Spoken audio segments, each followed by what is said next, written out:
দলকে শক্তিশালী করার লক্ষ্যে বিএনপির অঙ্গ ও সংগঠনের পূর্ণাঙ্গ কমিটি গঠিত হচ্ছে।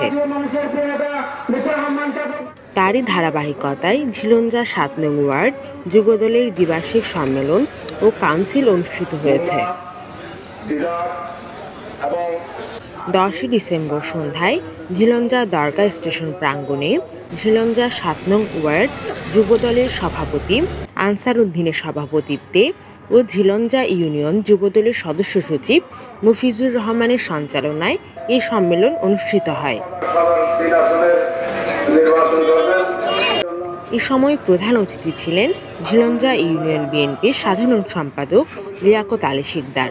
তিনি বলেন, সামনে জাতীয় নির্বাচনকে সামনে রেখে ঝিলঞ্জা ইউনিয়ন বিএনপির সকল অঙ্গ সংযোজী সংগঠনের ওয়ার্ড কমিটি গঠিত হচ্ছে।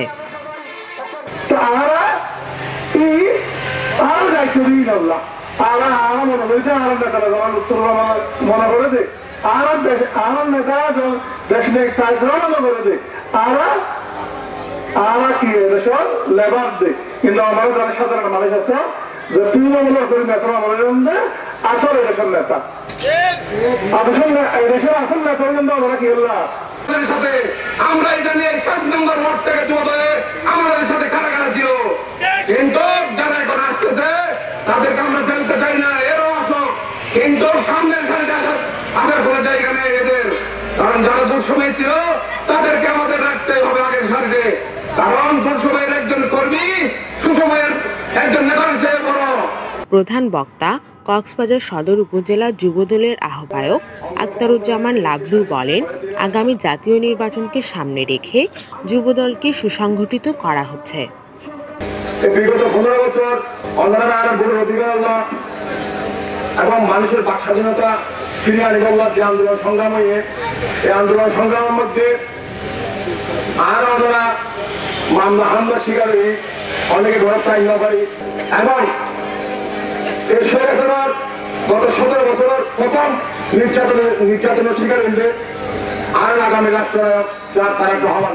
সুতরাং আর নেত্রী বেগম খালেদা জিয়া ইচ্ছা করলে ও বিদেশে যাই করতো, অনেক আরামাইশে দিন যেমন করত। সুতরাং তাদের কি হারালেন আমাদের আর ভোটের অধিকার ফেরত বললাম, আমাদের আর নাগরিক অধিকার ফেরত বললাম।